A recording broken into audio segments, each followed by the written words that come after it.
Okay, I'd like to call to order the December Ramsey-Washington Metro Watershed District Board meeting. First order of the agenda. Do I have a motion to approve the agenda? So moved. Second. All in favor say aye. Aye. All opposed say nay. Wonderful. Moving forward to the consent agenda. This is going to be approved in one motion. Do I have a motion to approve the consent agenda? So moved. Second. Okay, discussion. I just have a couple of questions, if you don't mind. On the project 2454, I was curious, in that particular one, is there a decrease in impervious area? I just thought, I looked at the plans and then I looked at the sky view and I just couldn't tell, and that would be an added benefit for this particular permit if that was true. I don't think so. Usually, I could look at the report. Usually I'd note that if that's the case, but I don't think that was the case. That's okay. I just was curious. It looked like a nice A lot of existing pavement. that's what it looked like to me. Yeah. The last piece that I wanted to ask you about is on page 30, which is on the ponds for 2451. It was challenging for me to figure out which pond is being removed based off the description, or where was fill being added and where was one being expanded. There's a new basin being constructed. Correct, right. Yeah, so and there were two areas, right? There's some fill and other is a basin being created. Is that correct? Oh, yeah, so the fill is taking place, I mentioned in the cover sheet, but yeah, it's not on the plan sheet that I provided. The fill is closer to the Guider Drive stormwater pond, so you'd see that on the map as that gray basin. That's what I was curious about. And that's why the project extents kind of veer off of Wood Lane right there, because they're gonna be grading on that side to make up for that fill for the compensatory storage. Thank you. That's what I was looking for. Yeah, that wasn't clear with that plan sheet though. Yeah, it was just a challenge to see, but I just figured it was something I just was missing. No. Wonderful. Any further discussion? This is on 2450. 51. I have questions on 2450. We're not there yet. We're not there yet. Yes. Okay. Yes. Thank you. Yeah. Perfect. So all in favor of approving the consent agenda, say aye. Aye. All opposed say nay. Wonderful. Moving forward to visitor comments. Visitors. I'm just cold, so I don't see anybody around the room. Moving to permit programs. Yes, 2450. This is a project that's led by the city of St. Paul. You might recognize the site, the Eastside Boys and Girls Club. We've done some work there. It's right next to Roosevelt Homes as well. This pond improvement project has been delayed a couple of times, so we've been aware of this project for probably 7 years. So it's exciting to know that it's finally going out for bid, and actually a bid was awarded already. And they are expecting to start in January, but the work is essentially a stormwater basin in an historical wetland area. It's pretty degraded. There's no open areas. It's very kind of dense woods and not really accessible. And a lot of water comes through there, as we know from the Roosevelt Homes studies that we've done. So the project purpose is sort of twofold: a water quality and a flood control benefit. So excavating, deepening out the wetland, and then also adding iron enhanced filtration bench adjacent to it. Or on either side. The wetland will be on either side of it. Other improvements related to the volume of water coming through there, riprap, energy dissipation, so improvements there. There's gonna be tree removal to open up the space, and then native plantings, native seed. Also, low mow, sort of maintenance access for the city. So Mark, I believe you had a question? Yes, I have a few questions. Sure. I see that they are requesting the bank 32.2 cubic feet of volume reduction. I'm just curious, I don't remember seeing this kind of request before. Yeah. How common is it? And do we have a tracking system to manage banking of this sort? Yes, providing stormwater treatment is expensive. So cities, counties, a lot of our repeat applicants like to, if they oversize treatment on a project, or in this case, treatment's not actually required because they're not constructing any hard surface. So they're gonna essentially bank that volume for future projects where treatment might not be feasible.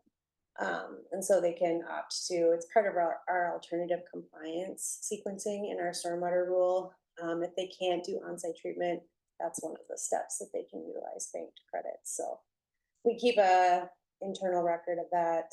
It's very fancy spreadsheet in Excel. And I do share that with whoever asks for it. They want to know how much credits they have or whatever. This is a big request. This is a lot of volume to bank.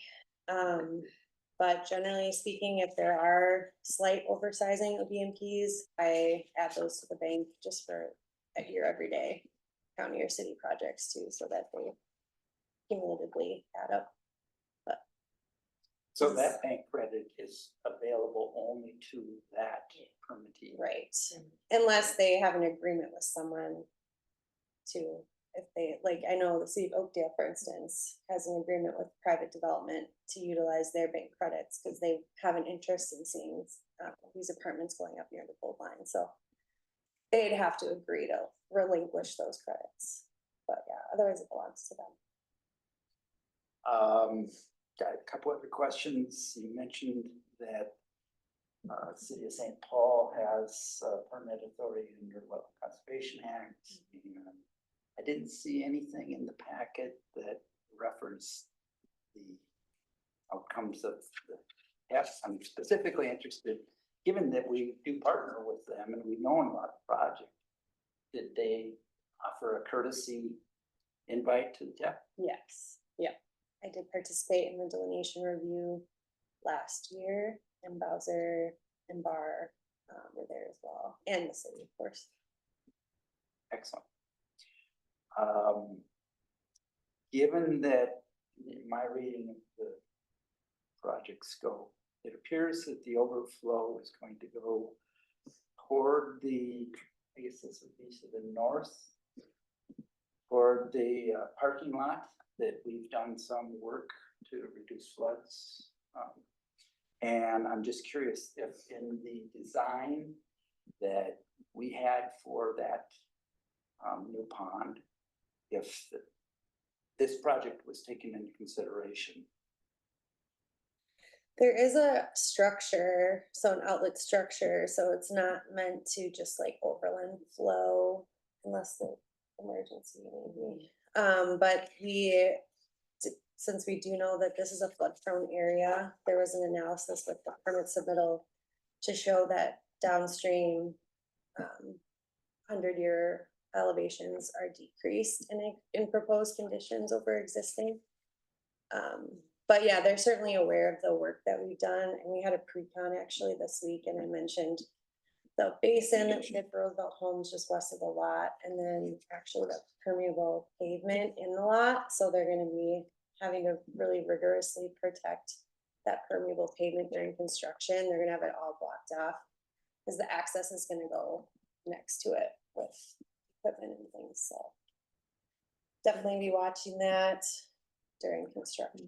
Good. And it was very helpful that Bar Engineering happened to be Yes. the engineer for the city. Yeah. So we've been knowing about this and all the updates, for the last 7 years, so they were aware of everything we've done, we were able to factor that out. It's my understanding that the emergency overflows are also routed into structures, so nothing's going over land.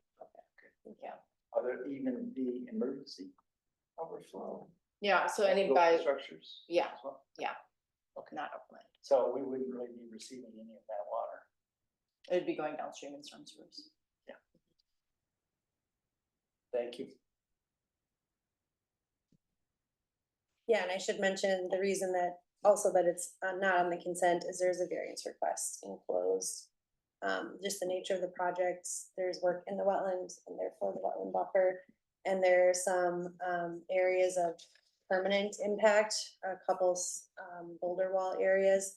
And then an acknowledgement that the maintenance path is not a native mix, just because of the nature of, you know, the use of that area. So that's also technically doesn't meet the letter of Rule E for buffer restoration. But it was considered an improvement over like a paved trail. And they are providing compensatory Yeah. additional buffer. Yeah, I mean, yeah, it's nice. It doesn't, I feel like it's not the same as flood mitigation, commensurate mitigation, because you want the actual width around the wetland, but yeah, if they're restoring an additional, area, that's, I really like the introduction of the sand filtration bench. I think that's going to help with water quality, which yeah. doesn't overcompensate for the buffer. I totally get that, but I think it's a definite improvement. Especially now that I'm learning more about sand filter benches. Is this just a good application of one? Yeah. Very cool. And not to over dwell on educational questions, but is the amount of fluctuation in that water going to make that bench utilized fairly frequently? Do we think? Yeah, that's what it's designed to do. I don't know, Erin, if you, I don't know the stats on that, but that's something they would have calculated. I mean, I think Yeah, because the basically. location of the bench, I assume, is where you would. Yeah, I think basically the first, if I understand it correctly, and I wasn't involved in the design, but I was talking to the person who was before the meeting, knowing it was in the board packet. My understanding is that the first place it goes would be the drain tile. So that's like the first outlet to the pond. Does that sound right to you, Nicole? yeah, There is a riprap It's like flow that crosses over the bench. yeah, there's like a pre-treatment area and then into the wet pond. I mean, I guess all that is to say, I think it would be getting flow fairly frequently. Okay, that's what I was. Yeah, it was my understanding. Okay.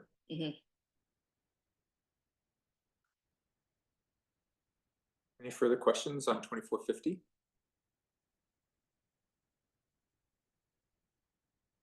Just a random question. How come it took 7 years?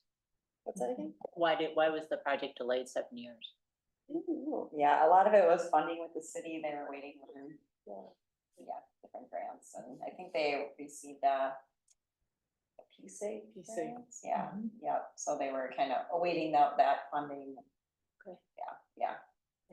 And as Mark's question was, it's not going to affect the flow going towards the road, but away from it. Right.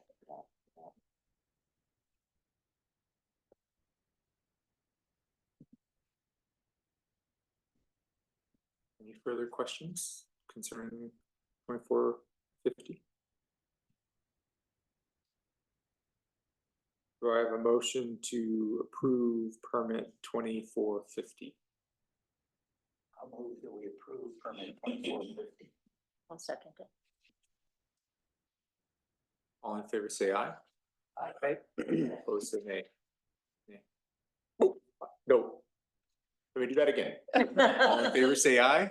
Aye. All opposed, say nay. Just repeat after me. Yeah. It was a brain fart and a long day. Wonderful. Let's move to 2432, Wacker Ramsey County Bruce Bento Trail. Yeah, so I think the last time maybe the board saw a replacement plan as a standalone item was 2022, maybe. It was like a little Canada Street project. So sometimes we'll bring replacement plans to the board ahead of the actual permit submittal for the grading permit, because the approval of the replacement plan can greatly affect final design. So that's why you're seeing this ahead of a grading permit submittal. But this is a wetland replacement plan. Just a little background, and we'll talk about this later when I talk about the different WACA decisions, but the board of managers is responsible for approving replacement plans, whereas other WACA applications are staff approval. So just a little bit about the project. It's a Ramsey County Parks project. They're looking to extend the Bruce Bento Trail sort of in near Highway 61, Vadnais Heights, White Bear Lake area. Part of it extends north into Vamo, and that's being permitted separately, both through WACA and for stormwater, I would imagine. And so we did see a previous iteration of the design that was at 600ths of an acre of impact to a wetland that's located in a watershed district, which is also DNR public water. Some revisions were made to the design after talking with DNR. And so now impacts are proposed are down to 200ths of an acre, or 715 square feet of permanent wetland impact proposed for the trail extension. Those impacts are estimated to be above the ordinary high water level, which is why we are looking at this instead of the DNR. So the county is requesting that the mitigation at a 2-to-1 ratio is proposed through the purchase of banked credits, which would be an offsite wetland bank. I also wanted to provide background that the TEP did meet and discuss this application. Well, they were on site for the delineation review this past summer. And then so we subsequently had a TEP meeting last week to discuss the replacement plan. So I just wanted to include the discussion points that we had in that meeting for your reference. But the request for board action would be to make a decision or to table the application pending additional information. But just generally, I'm looking for feedback, discussion, and if you're comfortable approving it tonight, that's also that's within your rights to do. I think the comment period was over today for the TEP, so I don't expect any additional comments to come from those agencies besides what I've already summarized in this memo. I just want to note for discussion that I was the Ramsey County representative to seek this wetland delineation. I've also worked on design this item, so I will be abstaining from any action taken. If there's any taken tonight, you don't have to, but so I won't be a part of the discussion on this one. Thank you, Ben. Can I ask some tactical questions that'll steer my, so the TEP meeting and the Yes. feedback provided, that has been integrated in what we reviewed, or it Yeah. will be, okay. And Yeah, that's those are the red bullet text? points. The bullet points in the memo is essentially a summary of that meeting. Okay, so for example, the comment around, are there opportunities to narrow the trail in areas of wetland sea to avoid impact altogether?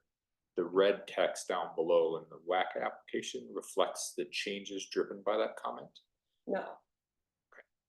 Nope, these comments were provided to Kinley Horn on Monday, so they haven't submit like any additional information, but they saw the same memo.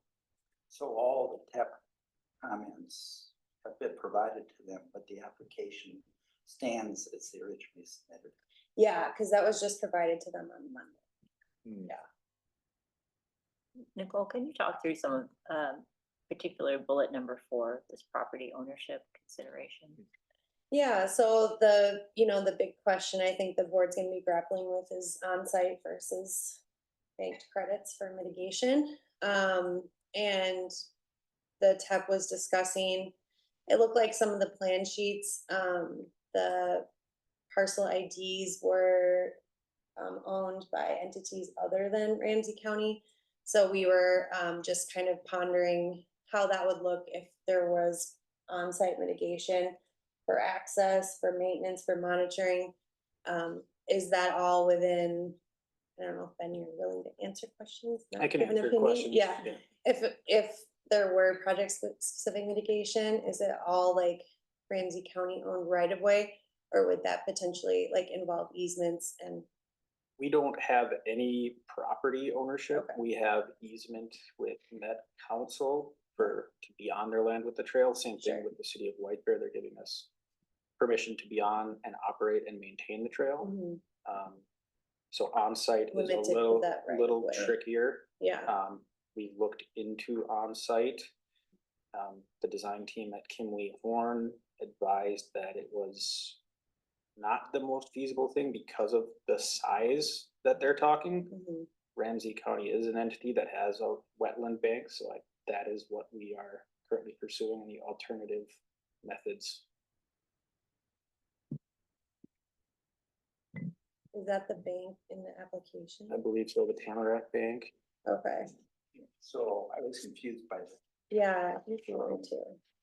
Is B, county B, or like, is that in Dakota County? So this is not our bank. So they're proposing buying it. Okay. Yeah, I thought that it was outside. the banks outside. Yeah. That is. It's in the same bank service So area, the service area is just not in the watershed district. yeah.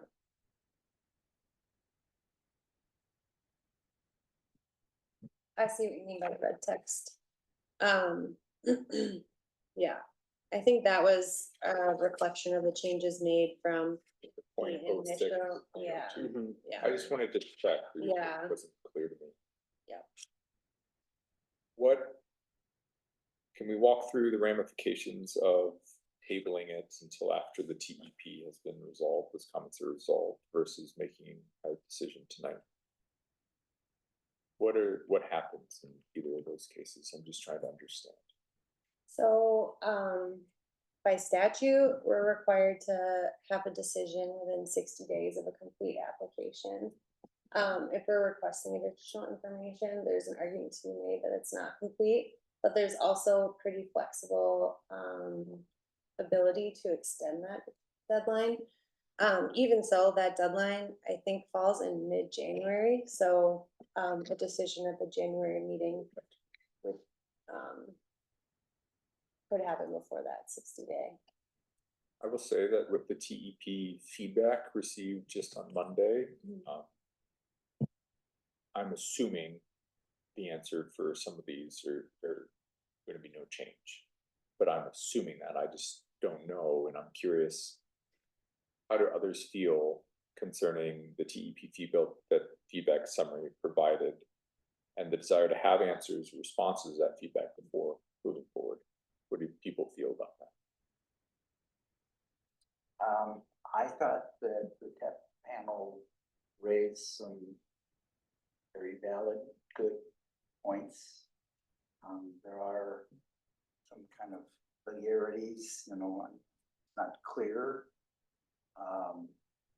in the application itself, and particularly around the mitigation. It sounds to me at least like, and I respect your comments, Ben, that there was effort to look for on-site mitigation options. But the way the application and the interpretation by TAP, I'm sure that was discussed, it seems like there's some lack of clarity around it. So I guess in my mind, I would feel a lot better if that was clarified. Sure. Yeah, and I guess I would ask, if you had a chance to review these ahead of this meeting and the, placement plan itself, if there were additional feedback points from the board that I can or should pass along.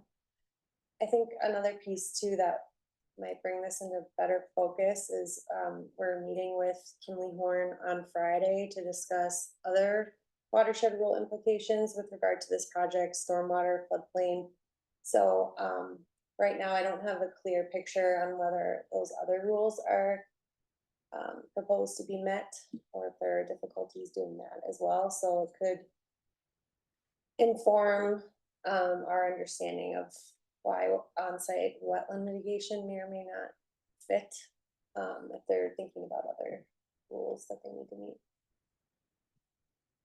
Madam Clerk, you were about to speak as well.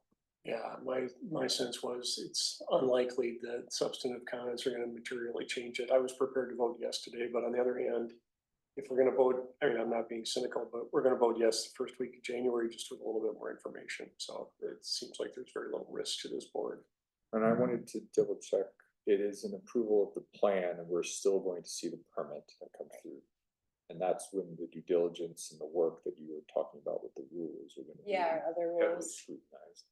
Yeah. And if you want, I can give you more information on some of these TEP comments as Mhm. far as design of the trail, if you, That would be, that would help you, or. yeah, I mean, I think it would add More information is benefit. helpful. I'm trying to understand the balance between, what I see in my day-to-day work. If there are comments, we typically want to disposition those comments before moving forward. And that's just what I'm used to, and this is a different situation. There's a plan in place. What Matt said and what I tried to allude to earlier, I don't think it's going to change dramatically. Yeah, So I'm just trying to understand what benefit or cost benefit looks like if we approve versus not. Looking for help. yeah, I figured a number of these bullet points would be a pretty quick If you don't mind, response. Ben, that would be helpful. Yeah, so the first one, alternative analysis process with the DNR. They, during the site review of the wetland delineation as well as future design meetings, they did ask us, you know, can you move that trail, you know, 20 feet to the west, which would take you out of the wetland impacts. The issue there is it got into the railroad right of way, and the railroad has said absolutely not, you are not putting this infrastructure on our property. Full stop. There was no option there. So that is why we continued to look at wetland impacts, and originally the trail was fully on the surface. It wasn't a bridge in this location, so that was our response to the watershed to have less impact, less mitigation. We spent substantially more money to invest in a bridge in this location. We looked at a 2-span and a 3-span. So we landed on the 2-span, which is the 2 bridge structures that you're seeing here. Let's see, sheet 39.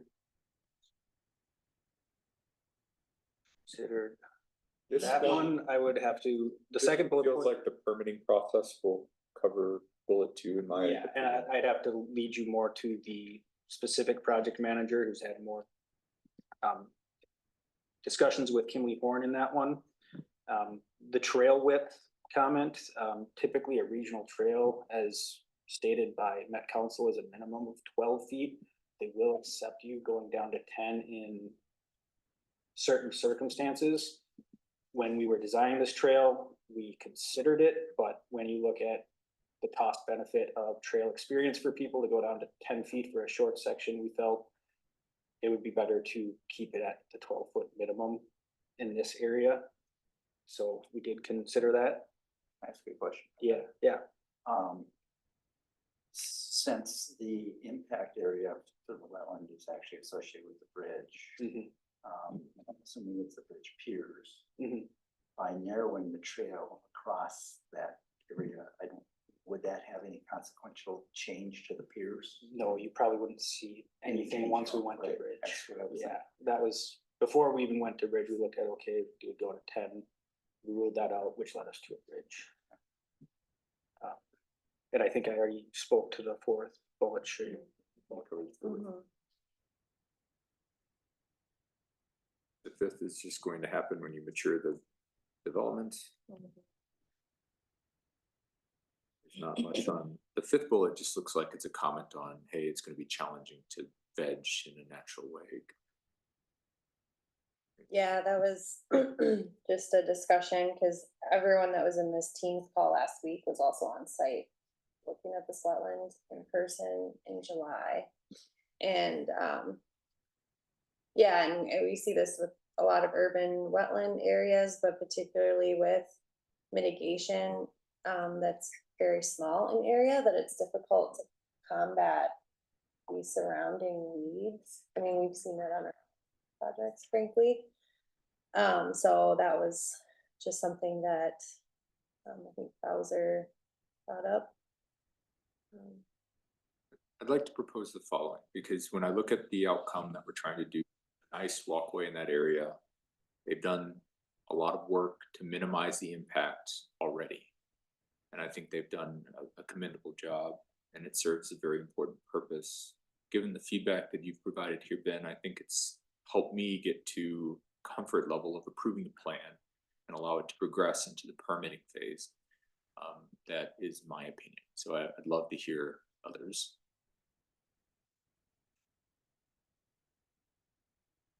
And how did Ben's responses, Mark? I know you had concerns as well, and I respect that. How did Ben's responses help you in comprehending or answering some of your questions that you had? Yeah, there is the outstanding question about clarity in the mitigation. I certainly understand and support the comments provided about the invasive plants being very problematic and therefore really limiting success, likely success of an on-site mitigation. So I'm not, dead set. I mean, specifically my comment was, I was thinking tabling the item might make sense, but give it and address some of these issues. We've had the opportunity for Ben to address a number of the issues. I also, right there, so I could also support approval given the revised application, given their minimization and recognition that they're really trying to do the right thing. So I could support as you're recommending. Well, Mark, maybe there's a comment we can provide. Could you look again at on-site? Is that what you were thinking? Well, it's not, it's just, there seems to be in those bullet points, specifically some notes on the plan sheets, mitigation. Mm-hmm. And that leads to the question of, well, might this be possible? But then later there's a bullet about the invasive plants. Yeah. And so it's like this gap of knowledge that is that area all in fact, an invasive dominant community and really is not viable? Was it somebody's kind of, thought as they were putting it together and it just never really followed? It wasn't adequate follow through because these things often take a lot of time. I suspect that there probably isn't a lot of opportunity. So whether to push that to get that clarification and then bring it back in January, I think then we'd be able to easily move on it. But I don't expect that we're going to have much change now, and it might be an advantage to I drive this area 3 times a week, and it is challenging. But that's just from my being there. I'm not knowledgeable in these matters in terms of like the actual science of it. Can we make sure that his comment is noted, fed back to the board, and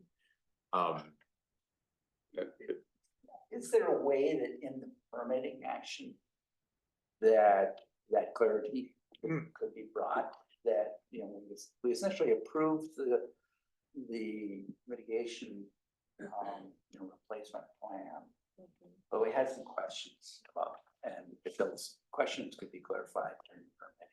We've already approved it, so it's not like we have any real action.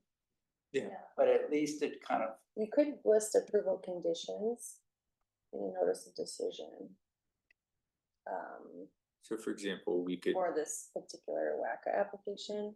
So we could request a motion to approve,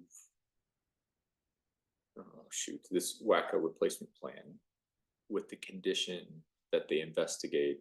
Yeah. I don't know how to word what you said, forgive me in a succinct way. Yeah, that they would investigate and clarify their best options for mitigation, off-site banking, out of the county. Was that all provided as part of the application though, the alternatives? These bullet points were after we reviewed that discussion, So so it seemed like in the process that there was missing information. Regarding the plant communities, is that what you're? No, there on the plan sheets that were provided with the replacement plan, it says wetland mitigation on there. Like within the corridor, so we were kind of confused because they were proposing to purchase bank credits, but showing wetland mitigation on their plans, so we were looking for clarification. I think the problem with the conditional notice of decision is that you almost have to be comfortable like that. If you don't like the Staff, answers, you've right. kind of already approved Yeah. it, so if you want a Yeah. quality answer, I would We would suggest table. forcing the issue and getting your quality answer before you approve. We could request they supplement this information in a revised replacement plan. Earlier you said, I'll just ask the question. You feel fairly confident that if we were to table it with request of additional information, specifically clarifying that mitigation language, that they would be able to address this and it could come back in January? So it really wouldn't slow. Yeah, I think they can easily answer these bullet points, whether or not that answer is That's you're gonna do on-site mitigation, that's what I have less Yeah. confidence in. So, there's a Robert's rule about call to question, is that correct? So Yeah, instead of doing it that way, like who is comfortable moving this plan forward for approval? I am. Can we get you there, Mark?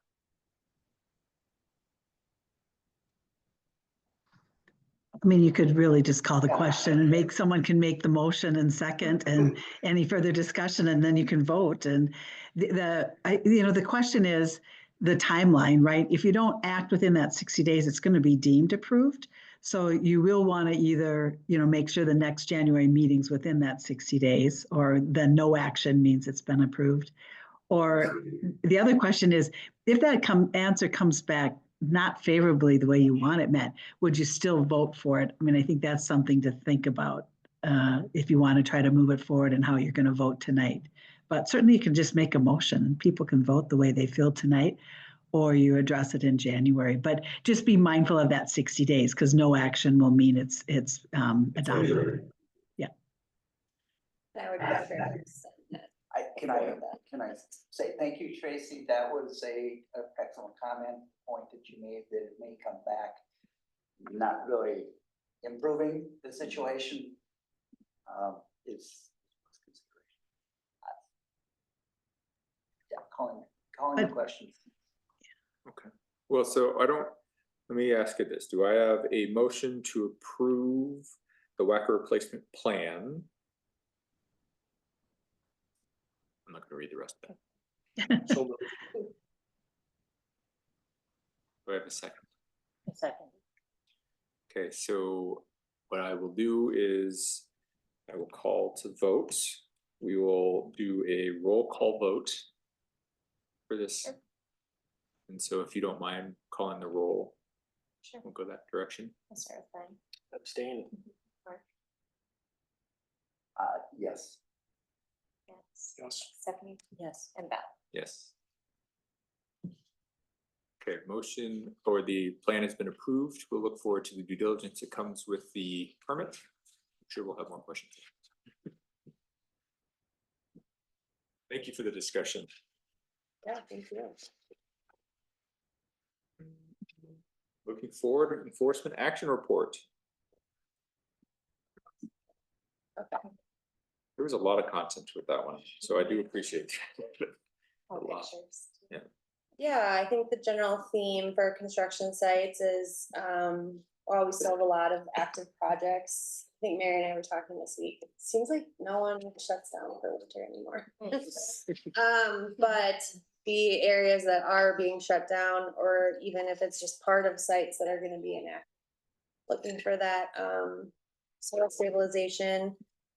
prior to snowfall like we got overnight. So that's kind of what we've been on the contractors about, or what Kendra and Mary have been on the contractors about, is stabilizing sites or parts of sites that will be inactive over winter.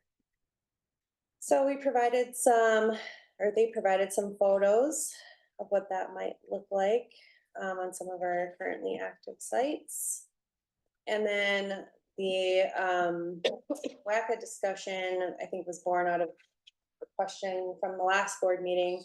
So that's a lot of words, but just wanted to provide a little bit of background on some of the more common types of WACA applications that we get throughout the year. And if you have any questions on any of those, it's ironic because we just had a replacement plan. So that's that last category there, but I know that that's the one board approved application through WACA. I was looking back at the last 8 years that I've been doing WACA, it's usually like one a year. And like, I think this year we've had about 38 WACA applications. So a lot of those are boundaries. So delineation approvals, no losses, things like that. So There's been a few incidental wetlands. yeah, incidental wetlands, that's a common one. Can I poke at that one a little bit? Yeah. I'm just trying to understand. So I'm continuing to learn more about wetlands. And I've learned that with resting water in those instances, the soils can become wetland-like soils. Yep. What's not clear to me is how the properties of that soils are actually brought into this WACA type of approval. So for a wetland to be a wetland, it has to meet very specific criteria, 3 parameters: hydrology, vegetation, and soils. So we'll have areas that are physically, biologically, chemically wetlands, but the incidental wetlands are not protected in the same way through this state law. There's a whole ton of regulation about it as I dug into it. It seems like if it's deemed an incidental wetland, I just didn't know how much we checked each of those 3 going through it. And I assume that's true. We do check those 3 criteria. Yeah, I mean, all incidental wetlands meet all 3 criteria because they're all wetlands. Thank you. But whether or not they're historical, they were created on accident, they're actually created as stormwater ponds, they're not meant to be wetlands. Those are some examples, but if an applicant is looking for that incidental designation, they have to submit other information or documentation to that effect that the TEP will review, like what are the general soils in the area. We look at historical aerial photos. Ramsey County's got a great mapping data set going back to 1940. So we like actually scrutinize these photos when we're looking at incidental wetlands. Or, you know, we have a longer permitting history in this area now, and some cities do as well. So historical plan sheets, historical surveys are also part of that. But someone can't just be like, this is not a wetland action. I definitely don't think people would maliciously try to do that. I was more thinking like it's such a unique thing, incidental wetland. Especially given the amount of wetlands we have within Minnesota, it's just challenging. Thank you for the education. Any questions for her on the enforcement point? Maybe a follow-up on the incident. A kind of hypothetical. If there is work to be done that is, say, recognized as a stormwater pond and it's treated as such. You know, we had an example earlier with the city of St. Paul. If there is evidence that prior to that being created, converted to a storm pond, that indeed was a wetland area. And it's pretty common because a lot of our stormwater, you know, it's convenient to put it in those little areas. Yeah. And so Those are generally still regulated and protected under WACA. It would depend on when that conversion happened. You know, if that conversion happened post 94 and it was mitigated elsewhere, then it's not. But if it was like this flanger case pond, it's still considered regulated by WACA because it was excavated in historical wetlands. When you move into the no loss category, when you're removing sediment or. Not draining or maintenance, filling the right. wetland, yeah. So that, yeah, that particular application, that's not an incidental wetland, that's just a no loss because they're not converting it to non-wetland area. That, Yeah. thank you, that, But it it's was, really it was, confusing. that's as I Mhm. expected, Yeah. but I wanted to hear it. And yeah, sometimes incidental cases too aren't very cut and dry. And we'll agonize over it and and if we can't figure it out, we will be conservative and call it a wetland, but still a protected wetland. If we don't think the proof is clear enough. I will make a comment, that in those cases where it's considered to be non-incidental, but it's deemed a no loss type action, that no loss is really being treated as a footprint, if you will, and not per se a quality of the wetland. So in the case of a wetland that maybe has a storm pond associated with it and, you know, coming back to excavate, it's deemed, it's, you know, to clean it out, it's deemed a no loss. That might not be the best thing for wetland as, you know, as a wetland per se. But Wetland Conservation Act allows it.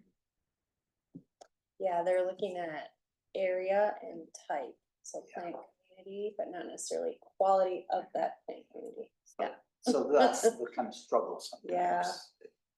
I really appreciate the discussion points on these because it is frankly confusing. You read this, the Yes. standards, so I have my little WACA book that I read all the time. It's full of Post-its. It's from Page, actually. And like sheets are like ripping out and, you know, taped back in and Post-its everywhere and highlighted things. Cause yeah, it's very, it's a lot of passion. Public drainage law interacts with it very nebulously sometimes. Yeah, and there's big sections of WACA that are all related to agriculture, that I honestly know nothing about. So. And you know, other kinds of applications I didn't mention here, wetland banking applications, I've never gotten one. Yeah. So I didn't include that in here, but that's a pretty rigorous review that can take. we will cover that as part of takeaways from the watershed conference. Yeah. Any other questions? On the enforcement report? Always love the pictures in extra detail, as this report area has progressed and matured greatly. Thank you. Mhm. Yeah, thanks to Mary and Kendra as well. Hey, Ashley, Stewardship Grant Program. All right, I'll run through the budget status update quick, just to recap from last month to this month, and then I'll go into the presentation. A quick note that I did have a typo on the maintenance line item.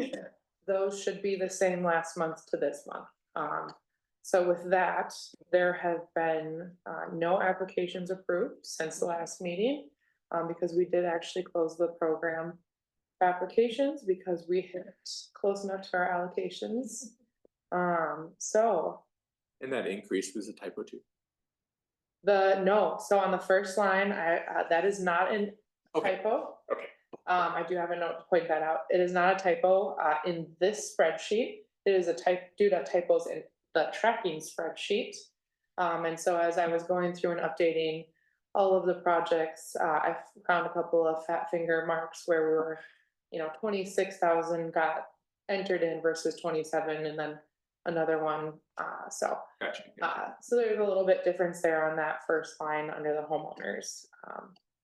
But still overall, almost at zero, as close as you are comfortably at, in my opinion, with that big a budget. So, with that said, I will jump to the memo, which is gonna be covered in the presentation.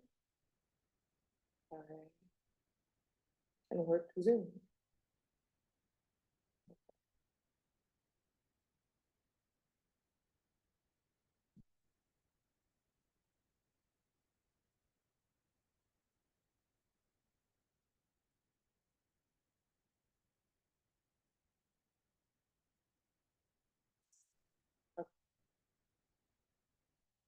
Right.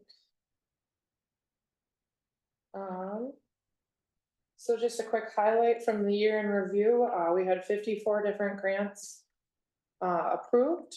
2 of those churches, 2 commercial, 14 government, different municipalities, 3 HOAs and 33 residential. You'll note that there's 54 noted and then the map says 52. That is just because some of them don't have a physical location, data collection for street sweeping as an example. So there's a couple where there's a little bit of a difference between the GIS and the actual application. The targeted retrofits from this year are also highlighted in the green stars. A little bit hard to see, but yeah, there we go. Kind of spread pretty evenly across the district. Let's see. Oh, I should say back on that, on average, we are averaging about 25 to 30 projects a year up until last year when we hit 51. And then this year with 54. So it'll be interesting to see in the next couple of years how the trend continues. Just as a comment, I believe Yeah. we were low because of COVID before. Is that fair? No, so the average, that 25 to 30 average is kind of excluding, it's before COVID as well. Good. That's what. Yeah. Okay. Yeah, we actually had a lot, I can't remember exact numbers, but. COVID a lot was- of interest. I guess people like residential. People were home a lot. Yeah, people were home a lot. Yeah. So, yeah, so 2022 was 34.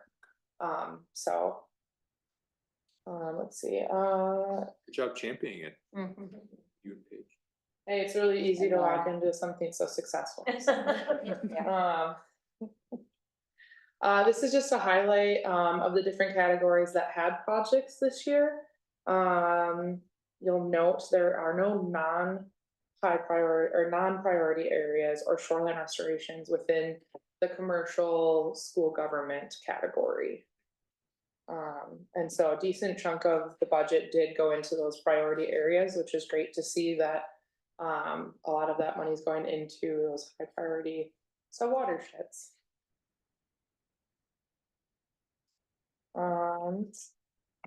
Just a highlighting from the whole program from 2006 to present day, just shy of 8 million, just shy of 600 grants, and averaging just shy of $14,000 a project. We've got cost benefit analysis that I think we kind of touched on last meeting. We're seeing a lot of good stuff go in the ground and a lot of benefit for it. So, and a fairly decent distribution across the map. Noting that there are a few less in some of our high equity areas. Let's see. Make sure I got all my notes right. And then just a highlight quick of the past targeted retrofit projects as well from 2013 to today. A decent little distribution as well across the district. That was just mostly informational. / I forgot to take it out. So, for the BMP maintenance grants, maintenance continues to be a pretty big concern for not only the district and our own projects, but for landowners, as well as cities, counties, and all of our partners really. So offering these grants as an incentive has definitely been a big success. This year we allocated about $23,000. So on average, we're having about 16 approved a year. This year was 20. And overall, since the beginning of the program in 2018, 68,000 has been allocated. And just a note that although that much has been allocated, in general, we do see much less than that actually being asked for reimbursement, and actually being spent, since a lot of homeowners end up doing a lot of it by themselves, until about year 4 or 5 on the grant, and then they're like, we struggled maybe on year 1, 2, or 2, 3, and so they'll get a consultant to come in and kind of help as well, so.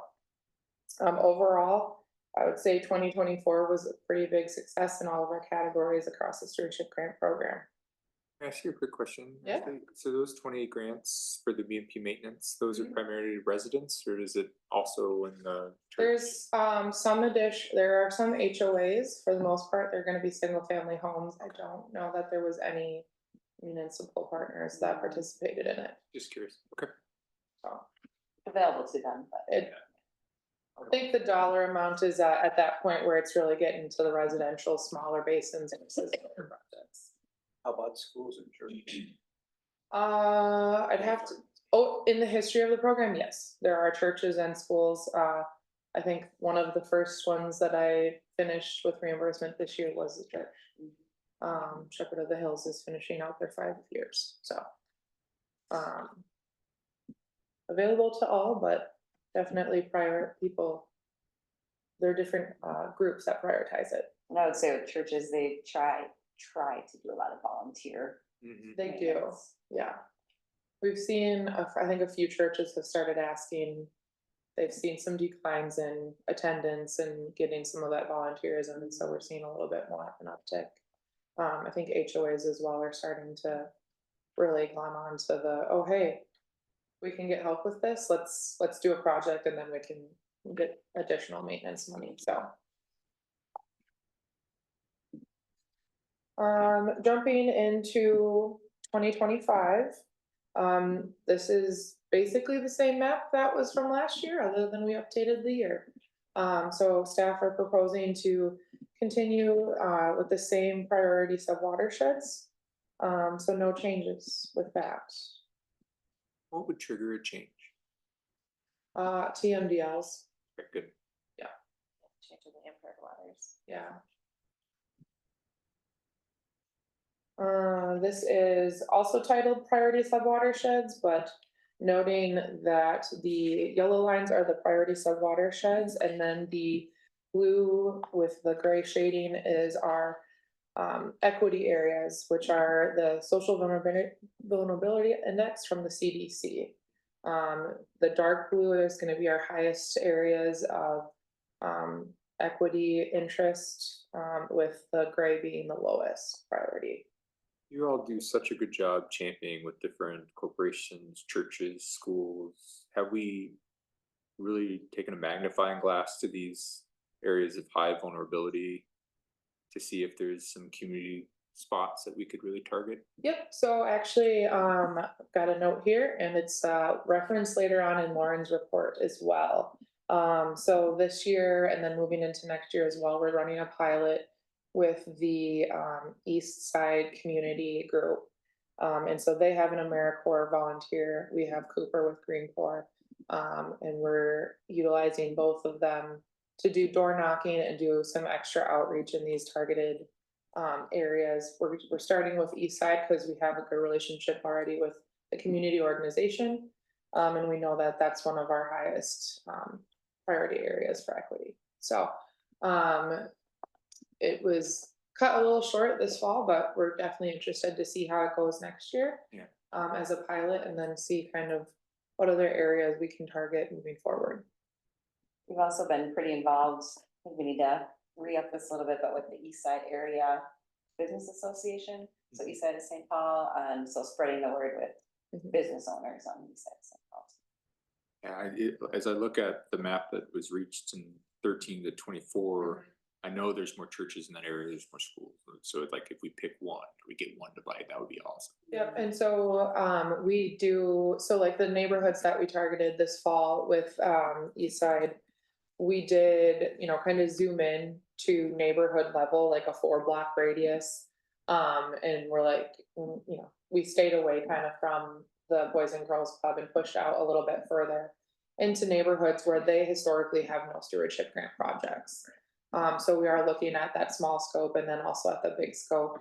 Lauren's considering different tabling events and where we can kind of strategically place some of our outreach efforts. Very cool. Other than that, so no change to the program is being proposed. I can run through a quick summary of the program if folks are interested. Otherwise, I can keep moving forward. Proposed for 2025 is no changes. Imagine.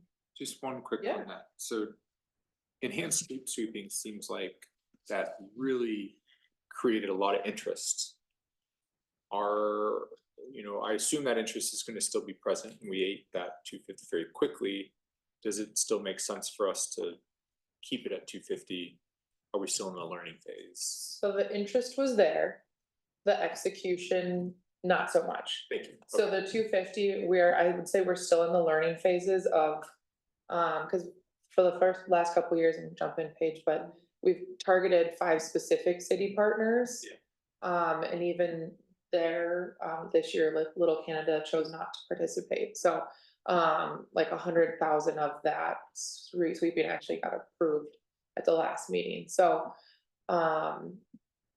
I think the interest is there. We're still working through the dynamics of what are the city's limitations and how do we actually get this implemented? So still in the learning phase. 2024 data is set to come in by the end of the month. So we'll have an update either next month or in February. It's just such an And- effective BMP. Yeah, may I Yes. ask, what do you expect that data to tell you? That it's great. I mean, so No, I that's know, is it dollars per pound of? Quantitative. Yeah, it is quantitative, yep, so they'll be submitting reports on weights of actual collected material. And then you can put those into calculators and that tells us roughly how much phosphorus and total solids are being removed, so. And there's some new products too, or new calculators coming out to better.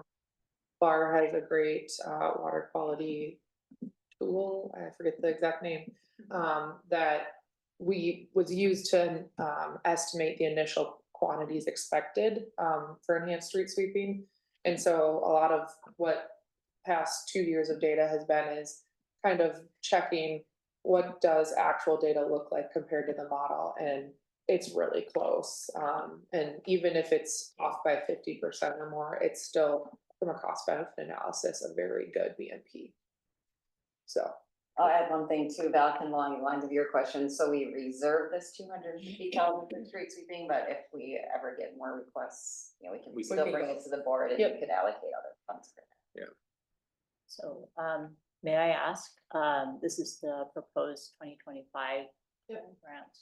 So I'm going to kind of go back to something I shared with Paige back in 2022, which is chloride reduction. It's something that other watershed districts have done in terms of using some of their stewardship monies toward whether or not it's small commercial groups or cities, government groups. Is that something that we would consider for 2025? Yeah, so those types of projects are eligible under the stewardship grant. We haven't specifically set aside a distinct dollar amount for it. I don't know that we have enough data to specifically say we want to target specific types of chloride reduction projects. I think this year we had brine maker and heated sidewalks. It's something we're working with Lauren again on reaching out to the communities from an education standpoint and trying to get more information of like, hey, we can fund these projects out. So still in the kind of data gathering phase of is the interest there? It is from the public, but is it from the partner standpoint, people implementing the project? And what does that actually look like cost wise? Brine makers aren't cheap. Heated sidewalks are not cheap. So at this point, I would say we don't have quite enough information. It is something at a staff level we're considering. How do we prioritize it within the grants, and how do we prioritize it across the watershed? So I agree. Heated sidewalks are quite expensive Mhm. and brine makers also, and you have to have infrastructure. But when I was talking to some of the I don't remember, 5 different city groups within our watershed back a couple of years ago. If I remember correctly, they were saying even in the range of a couple of $1,000s, well under $10,000, they could upgrade their blades, which would do 2 things. It would remove better, it would comply with the crown of the street, and then improve, so you would have less residual snow or whatever left. And then also it would improve the ride for the operators, so there's less resonance in the cab. That was something that I just remember hearing. And, you know, it's not the mega bucks that a heated sidewalk would use, which, by the way, I was in Woodbury and I saw salt on the heated sidewalk. So I am gonna. Oh, no. So, Do they have that installed though? The heated sidewalk part? is it? Isn't it there? Great question. Yeah, I don't think it's in yet. Cause we Because I extended the asked. grants. I Okay. think it's going in this year. Okay, because I was going to But be if- quite yeah, upset. let us know. Because- Because the money that you've used, that they've used from the Yeah. watershed district on their sustainability page does say that it is a heated sidewalk. Okay, because they haven't requested funding yet, and we extended it to the funding through the end of next year, because my understanding was they were gonna construct it Okay, next so year, I'll send a Yeah. inquiry. Yeah, I was like, I can double check too quick once Yeah. I'm out of the presentation. Send them Um, out. Yeah. It would definitely be nice to know, because Yeah. as we've discussed at the Yeah. board, that is our big concern. They're Yeah. gonna still use them. Yeah. Yeah, so Yeah. they need, Yeah. I mean, when it goes in, they need some signage. Yeah, and Paige and I have talked about kind of how detailed we want to get with chloride reduction projects and grants, and so far it's kind of been case by case of if there is a city interested in a chloride reduction tool, BMP, kind of evaluating as it comes in, and then looking to have, with the new watershed management plan update, have a more maybe defined plan in the future. Yeah, and maybe we'll hit on this point again when we talk about the recent meeting. We absolutely. I had a similar thought, but maybe on a smaller scale, because even just walking, biking today, people will clear their sidewalk and throw a mound of salt down. Is Yep. there any way to champion? I don't know if it would even fall into this type of bucket, but a water steward project that is more educational to the public. I mean, the legislation continues to fail, and I feel like even gaining support among community members who don't know that this is an issue, who are continuing to oversolve, just as a way to raise awareness and put more pressure on the system through community. I think if a water steward approached us with that, that'd be a great idea. I'm less familiar with how the water steward program gets implemented here. And it may be on hold there's some reevaluation of the program, but we have connected with the low salt group that has put together a number of educational materials. I know Lauren's, looking at how we can use those materials, so we're not recreating. But we are giving more out. So that is. We'll actually be something on the meeting list. with Biz Recycling as well, for them, they were interested in increasing their sustainability. So we have a meeting in early January with one of their consultants, to talk about chloride reduction. Whether they were considering grants or they're just trying to feel out kind of what programs look like right now and stuff like that, so. Anticipate, our discussions through the watershed management plan will definitely be, we'll talk about what tools we have, whether it's grants, permits, through all of our program areas, basically how we can have some goals around chloride reduction. Given the interest, heat, and I'm gonna say viral nature of the whole chloride area, I'd love to find ways to signal either in line items here, maybe that's not it, or in the communication way, like we are looking at this, we have pathways for it. On our website, I think already, right? Chloride is reduction. I think that's good. I just didn't like, how do we connect it to, we are spending, or we have some allocation to spend and look into it. I guess it's where struggling, and it's not so much that we have to have a specific line item, but maybe it's.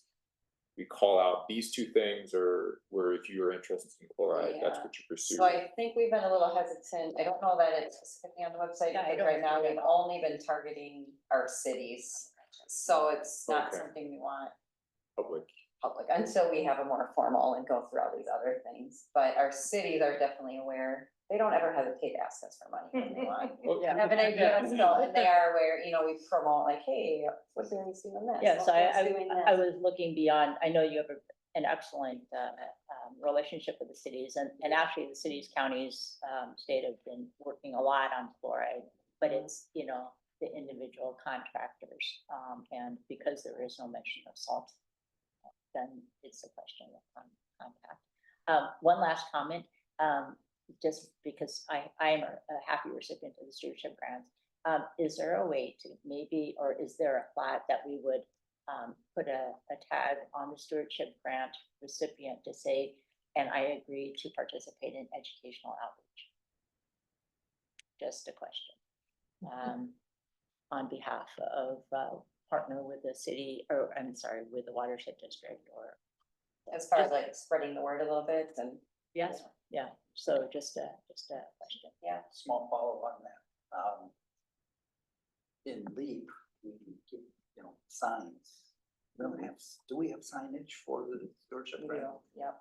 We do, but we don't require them to install it, yeah. I have another question on the upcoming budget for the stewardship grants. Board has expressed interest in maybe trying to advance some shoreline inventories or protection restoration. We're scheduled to have a discussion about shorelines sometime this next year. And I'm just curious if there's $15,000 max for all of the projects in that sort of upper list. The homeowners, correct. Yeah, and I'm just curious if shoreline restoration might not potentially have additional costs. Yep. Looking at this past year, there were 3 shoreline projects, and they totaled just under $30,000. So 3 divide that, it's roughly 10,000. So it seems like we're at a good level, 15,000 max. But I'm asking the question if there has been any thought or discussion whether or not that particular category might maybe deserve Yeah, so a raise. we did. They're in general, from quick looking at kind of the data. In general, those residential shoreline projects are not going up that much until they start using large scale riprap or retouching large scale riprap. And in many instances, the 2 examples I think this year were they actually pulled riprap out, and so when the shoreline is considered stable, they actually are receiving a different grant funding amount, or they still go up to the 15, but we dropped their percentage down. We still have to see native buffers and native natural shoreline being installed. But the way that the grant kind of has been implemented is we're really trying to target the erosion, and in general, a lot of those projects are not going over what that 15,000 max is. They'll hit the maybe 20,000, but it's not so frequently that as staff, we thought it was worth increasing the value. And I was specifically thinking about the exact scenario that you raised. Yeah. Cases where there's riprap and they want that removed. And, So we moved that in Phelan. We basically tossed it further into the lake. Yeah. Then it requires regrading. You gotta have excavate. That's expensive work. So in general, those are very persistent landowners who are happy to spend that money on those projects themselves. Yeah. Cause those couple of, at least that I've seen, are 50,000 plus project. And they're gonna do it with or without the 15,000 that we can give them in a grant. So. And I would say, I was just gonna say, they're allowed, to ask you for more, so if they do reach gold, and if we were seeing that is something we would consider. Yep. And then that's one of the things I was gonna say, and also this helps people phase things. We don't want them to bite off more than they can chew if they come in and say, we wanna do Want to do the whole the whole shoreline? thing, you know, there's that cost benefit obviously to do it all, but also we want people to be realistic with what they can maintain too, so. We've learned a lot about phasing, I think. Yeah. I mean, I would love to propose, if you're willing, a motion to approve the priority areas, coverage amounts, enhancement streets. Do I have a motion to approve those 3 items? Because I believe I need a motion, correct? Yes. I would move that we approve the priority areas and the recommended budget levels for 2025 stewardship grant program. Second. Perfect. Only discussion topic, very cute cat. This is my prized child. Sorry, I didn't let you speak on it. She speaks for herself. She does. Regal. All in favor, say aye. Aye. All opposed, say nay. Perfect. Let's move to action items. All Thank you right. so much, Ashley. It'd be wonderful if you could check on that question on the heated sidewalk. Yeah. Yes, I will. I gotta figure out how to stop sharing. Oh, yeah. Because now it's, That should can you be just the- pick me out? Yeah. My computer is not doing anything. Then I hit, There we go. thank you. You're welcome. Quick follow-up, on the shoreline. Obvious, I was like, I know Val, you were in the one at Mod. So I've already heckled the NR department a little bit about some of the assessments and like, you give me some of those assessments, and then I can do some more pushy, targeted stewardship grant outreach stuff with Lauren, so. I have all the printouts, so, I guess you do too. Yep. From there. Wonderful. After you, Tina. All right, action items. The first one I have here is just to set the 2025 board meeting dates. A couple things of note, we actually already technically approved the change for January, but I included it in this year's as well, for January 8th. You know, I thought I'd just leave it open for you for discussion for the July meeting. It's July 2nd and 4th of July week, so if that's something that you feel should be moved, or we can wait until we get closer and we can always move it later too. I have 2 proposals. I would like to propose that we move the July 1 week, but also propose we move the December meeting another week. Rationale for the July, selfish one. I typically am on travel, and I know a lot of other board members in the past have been on travel. I do not know what the new board member will plan to do when they join, or what y'all's plans are, but I do like having that week to celebrate the holiday. The December one, we're going to have the same situation we have this year, where Thanksgiving and then our board and then the conference are going to happen back to back. It doesn't really give a lot of room for progress, as you've looked at some of the report statuses, and not a lot of time to update. So I would propose moving that one yet another week. Those would be my 2 proposals. And I'm fine if we end up keeping the July one. I might not be available. I'm sorry, are you suggesting moving the December past December 10th? Yes, 1 more week.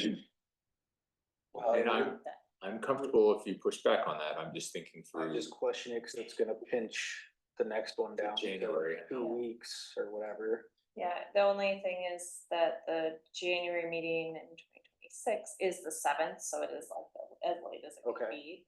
So you do kind of get an extra week in there, but I'm comfortable keeping where the proposed I would date is. defer to if staff is comfortable with that. If Yeah, they're good more question. comfortable that How way. does staff feel about that?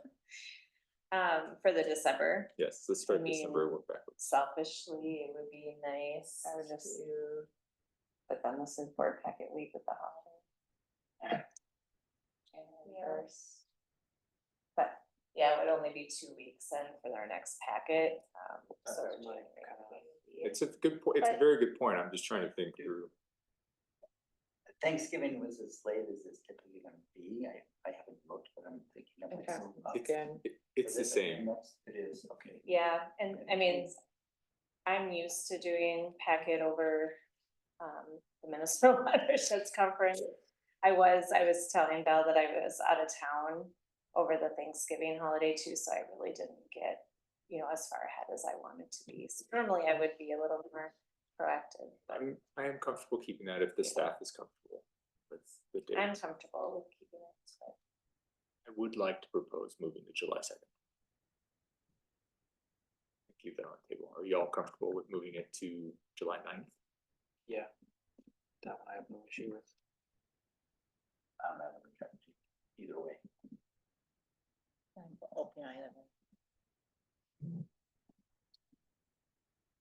Wonderful. So may I have a motion to approve the board meeting schedule with the proposed changes to January and December, and as discussed, July to July 9th? So move. Do I have a second? I'll second. Wonderful. All in favor, say aye. Aye. All opposed, say nay. Next action item. sorry, I was just thinking, I was just gonna make a note, and I just thought of this now. For the December one, like this year, Cap Region moved it to the Monday instead of the Wednesday of Minnesota watersheds, so that could be an option too, but we can make that decision later on too. Yeah, we can revisit. Yes, the next action item is the 2025 CIP Maintenance and Repair Bid Award, and I think I'll just have Erin walk through that for you. Yeah, and my computer is doing something very strange and pulling something up in front of the memo, so I'll do my best here. Basically, last month, we came to you asking permission to put the 2025 CIP, thank you, that's much better than whatever is happening here, out to bid, and we did that, and bids were opened on December 2nd.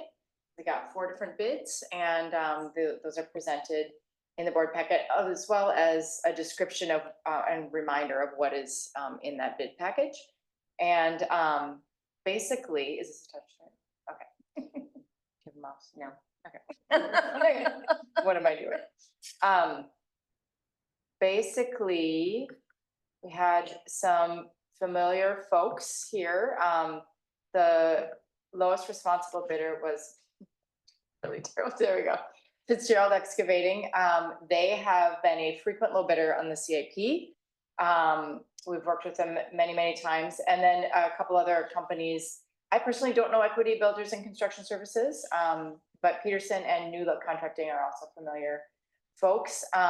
Dave has worked with Fitzgerald many times on the CIP. Dave, I don't know if you want to chime in on that, and anything you want to mention as far as Fitzgerald goes?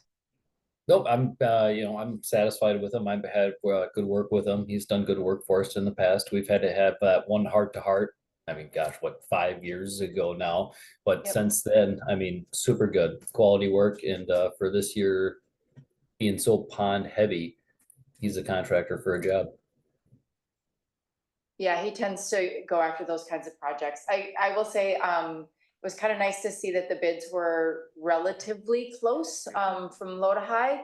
Kind of like to see that. They are quite a lot lower than our engineer's opinion of cost. That's something that we're seeing. You know, when we do these estimates, we're looking at last year's bids, right? So for a while we were underestimating as the market was getting kind of expensive, and now we're kind of coming back down the curve. So I think that explains why these are lower than our estimates. Can I ask, that's yeah. the exact question I was gonna ask, just to follow up with your comment. So you use bids to adjust as you go? So we would anticipate this would regulate over a couple of bid cycles, or what do you think? Yeah, and you know, when we have, we don't wait every year for the CIP. Yeah, so we have databases of the type of bid prices that we're seeing, and we leverage those in our opinions of cost. But we are seeing this now that our opinions are tending to be a little high. And also, you know, especially with respect to Fitzgerald, he tends to have really competitive excavation and dredging costs. So he tends to come out ahead on that. But he is, they're folks we have worked with many times. Any other questions about the project, or any? One thing I would add is that we get probably about roughly half of the dollar amount back by the city ponds coming back. So our responsibility, the watershed's responsibility is roughly half of that dollar amount.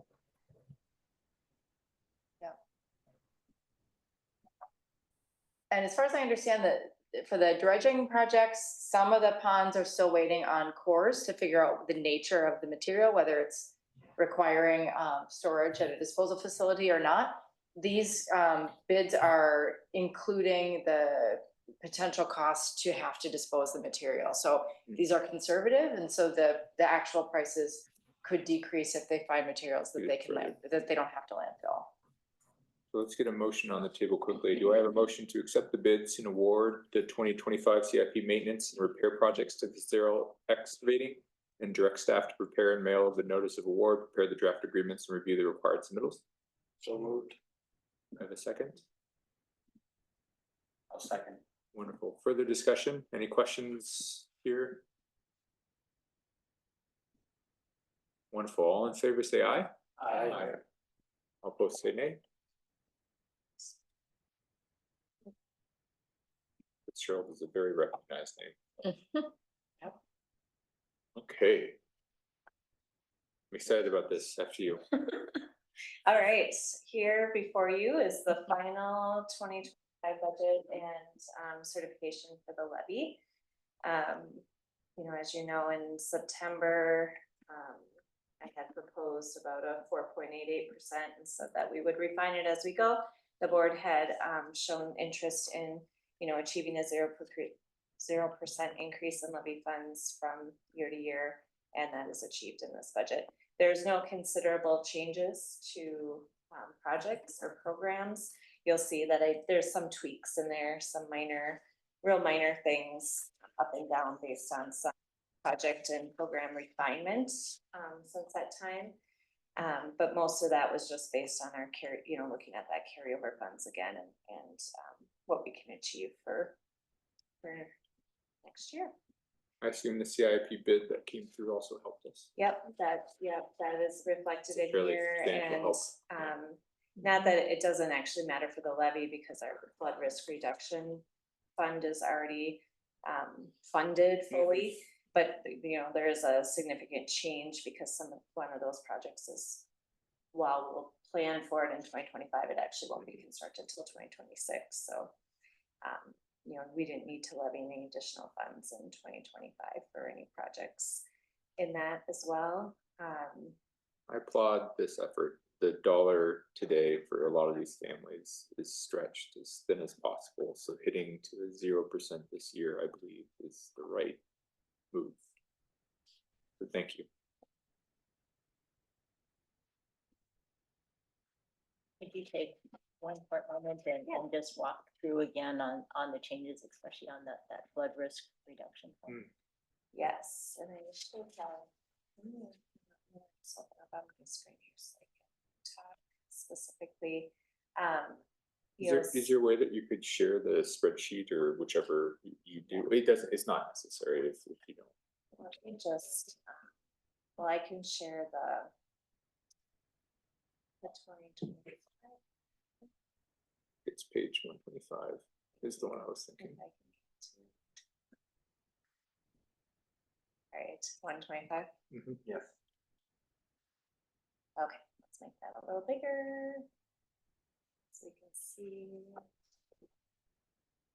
Actually, I'll go to the Yeah, the next tables work too, if page. you'd like.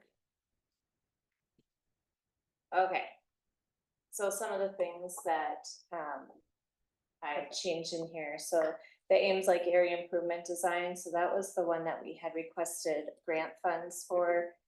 We anticipate hopefully to be able to submit for that grant again in 2025, which would then be a 2026 construction project. Either way, even if we decide we want to move forward with the project, I mean, we're pretty much at the point where we can go into final design pretty quickly. Even if we decide to do the project without the grant funds and fund it ourselves, we wouldn't construct it till 2026. So the money that's allocated for 2025 is for final design and any work that needs to be done over this year. This is the project that's still on hold because of the St. Paul. The HRA, that's correct, yeah. Yep. Roosevelt Homes Phase 2 is in here. That didn't change. The Coleman Creek Improvement Project did significantly change in estimated cost, and I can't remember what Brandon's note was on that right now. I think it was because of the infrastructure need. There was less infrastructure needs as we refined that project. It was more land, more of the berm work and less infrastructure needs. So it changed that. So our total, what we're anticipating spending in 2025 is closer to that 1.25, and we have about 3 times that in our fund right now with projects. So we do have opportunities, if projects come up throughout the year, or we're able to move forward with things. We still have that money in that fund. We're just not necessarily planning for it. Thank you. One of the other things I'll note too, after our discussion in September, is the contingency. We talked a lot about that. I did kind of go back to more refining that contingency based on the program or the line item and the particular need for that. So you'll see water quality. I have our water monitoring of at $50,000 because there is a lot more uncertainty in our needs in that program than maybe in the NR program, which we only have 10,000. So I did take a closer look at that as well. Other needs for that.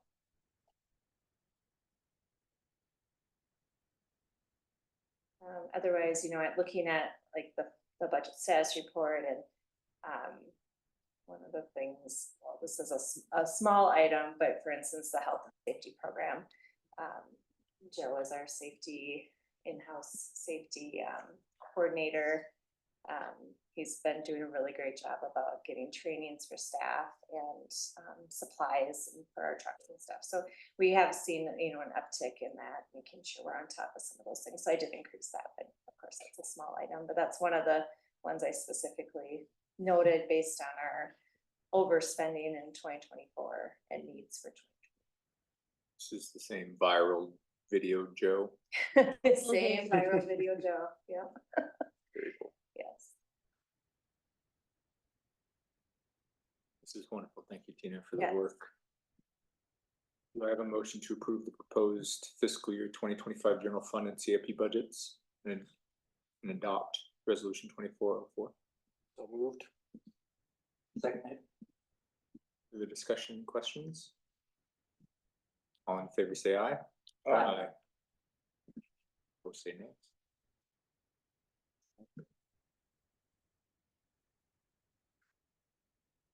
Attorney report. Oops, let me stop me. There we go. Ooh, Tracy, you just muted. Oh, you're muted, Tracy. I thought I unmuted. Sorry about that. Yeah. Hi, you guys. I'm here to report that it looks like the Fish Creek easements may even have been signed. I don't know if they went in and signed with Shelley today but I know you've been hearing about those for some time. And actually, one of the property owners, I recognize the name from decades ago. So congratulations, board, on getting the cooperation with these landowners to do this easement. I think it's a really good relationship. And so we focus on that. We have that, I think, finalized or close to signature. We looked at some of the pond agreements for the 2025 CIP project. Been getting emails from David to make sure we get all those done.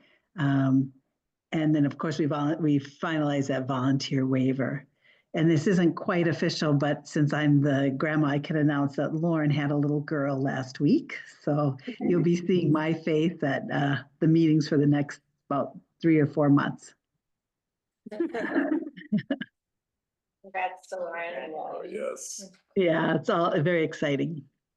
And to you. Wonderful Thanksgiving. Right. Yeah, and just a note on that, as Tracy mentioned, we did have one of the landowners, Doug Coombs, signed the easement agreement today. Dave gets a lot of kudos for his hard work on working with those landowners, and the other one is anticipated to sign shortly. Yeah, he really does deserve that. It's hard, for people to really understand what they're giving up if they sign an easement, and it is a significant consideration, right? So you really have to be doing something right to get owners to agree to those terms. So we have agreements from all three. Dave, what's the status of Two. the third? Yeah, it was just two. The third one is a very small, and I think we're just gonna work around them. Yeah, I've reached out to him numerous times, left cards on his house, knocked, I know they're there, like, should write him a letter here very soon, to do it, but he's not gonna sign, is what my gut tells me. He doesn't like, the, That's okay. yeah. We don't need to get into the details Yeah, of that, but okay. he has a very small piece that we don't think We don't. we don't need it as critically as the other two, so. Hey, 2 out of 3 is really still good. That's really Proud of good. yourself. Yeah. Yeah, and there's history. I mean, when I recognize a name from probably 2 decades ago, I mean, this is really good effort to get those two, so. Yeah, that double driveway pond. Mhm. Been around a while. Yeah, Wonderful. Thank you so much, Tracy. yeah, thank you, guys. So now we're on to board discussion topics, and there are a couple of things that I was hoping we could just touch on quickly, potentially for further discussions in later meetings. But I know that 4 here attended the Minnesota Watersheds Conference.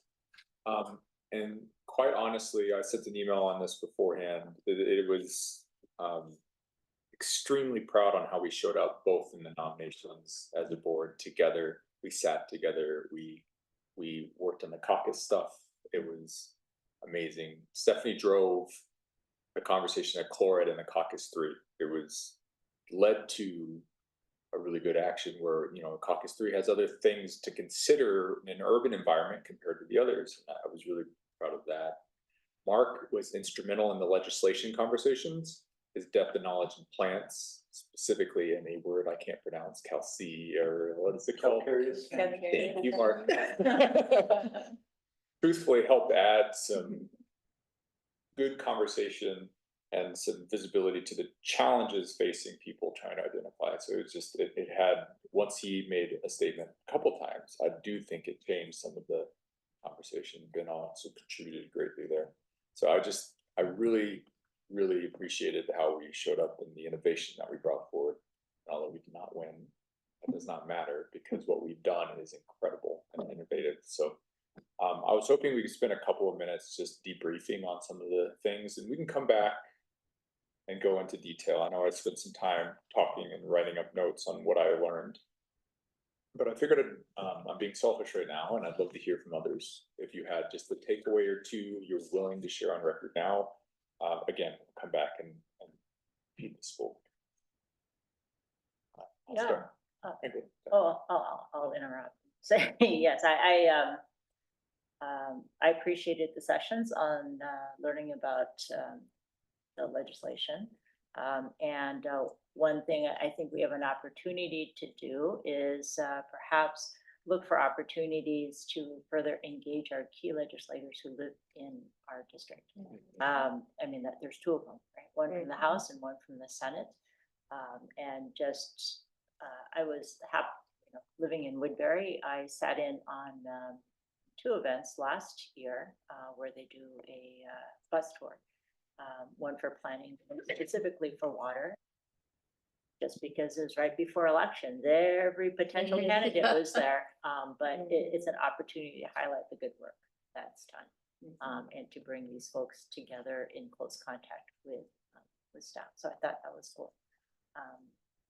And thank you. It was a great opportunity to meet other board members across the metro area, across Minnesota, and learn some interesting technology. So I'll get to that later on. You have anything to summarize, Ben or Mark? Yeah, I had a couple of quick items, notes here.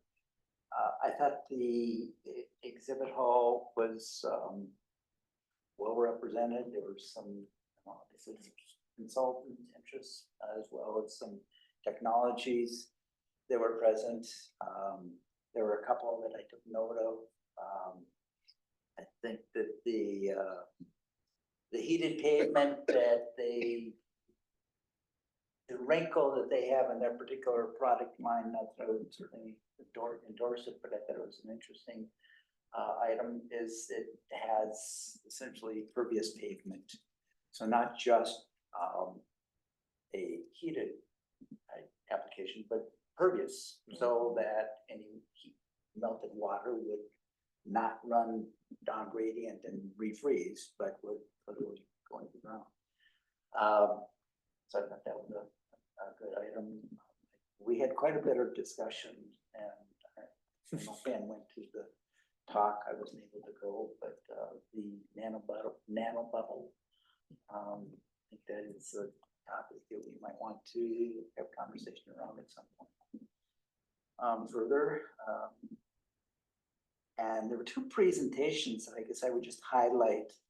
A number of presentations I went to, I'll say, were in line with what we're typically, kinds of doing, and that we're, I think, doing a good job. And I came away with a realization that, we really probably are outshining some of what those areas, those presentations, those represented bodies are doing. So I won't comment further on those. The two that I did want to just touch on is, if I get my screen corrected here. The one is, I talked briefly with Ashley about this, but I was really taken by the presentation on databases. And it was a talk that featured a particular application, MS Forefront. It is a product that another consulting company is in the process, the business of providing and then supporting. But it just really seemed to me there are two presentations on that topic for the panel. One was by Cap Region, one was by our a neighbor not too far away, as well as Rice Creek and the Cap.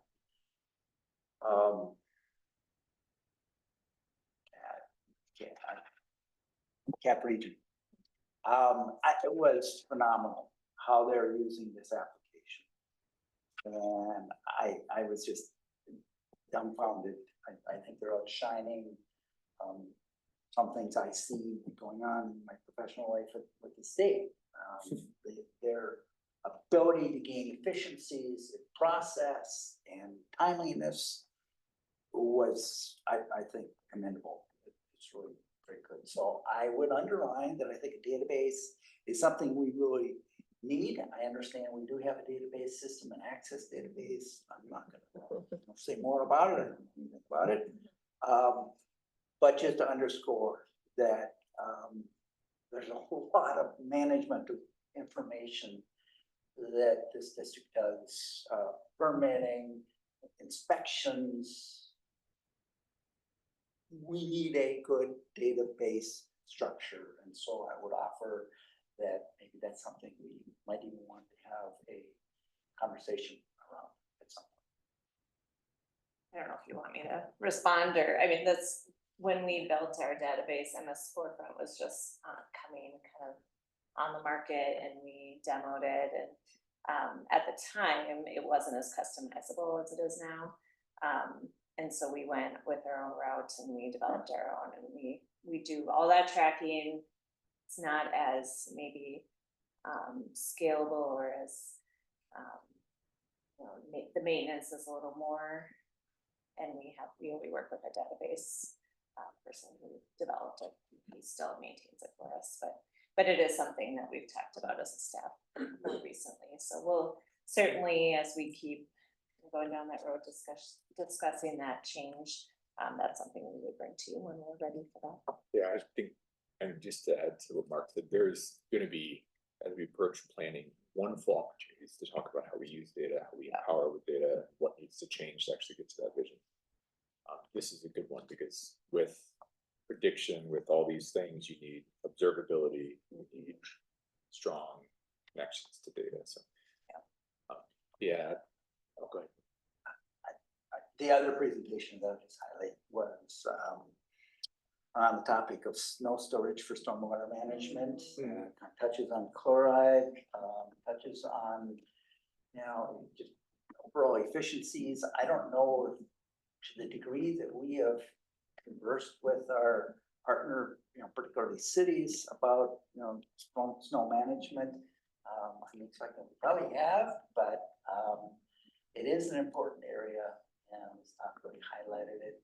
The one thing that I would just mention is, in order to do some of the modeling that's necessary, you need data, and it was highlighted that there really is a dearth of data on snow management volumes and so forth in the metro area as well as larger outstate.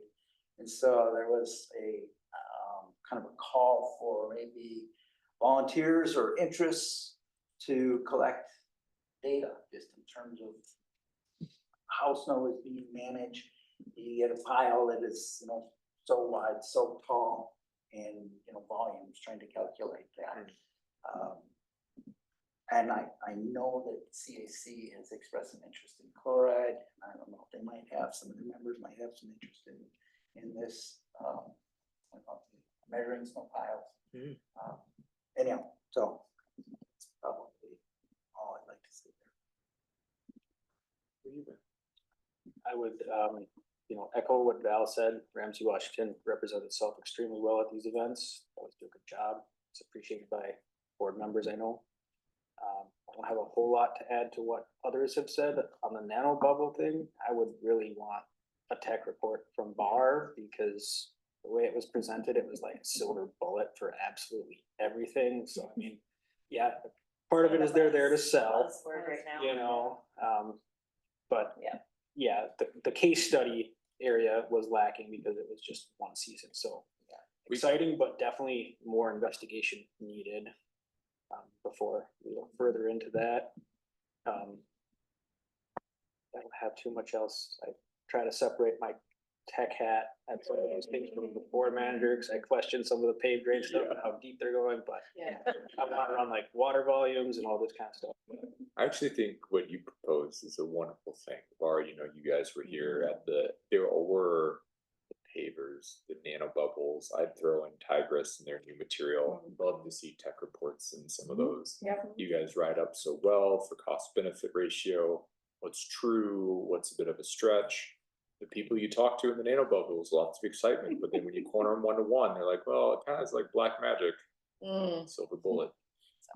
Yeah. So it's, again, promising stuff. We're always in front in this way. We'd love to see that. If it's all right for me to comment on that, we had our debrief today as well. We were talking about the nano bubbles, and we knew that they would be topics of conversation at all the watershed district meetings. We actually started to write up a review of nano bubbles a little bit ago. We've actually fallen off our cadence a bit and given you some of those new tech things. So sometime within the next couple of months, we'll revisit what we wrote up, and we've got all the literature that they were handing out. And some other things. We've already done a little more digging. So watch for that. That's coming. We anticipate that would be of interest and be helpful. So Yeah, just to touch on that too, it would be interesting if the technology is used somewhere in the state to actually touch base with that particular user and see what, you know, firsthand what their experience is through that operating season. Also, there are quite a few people.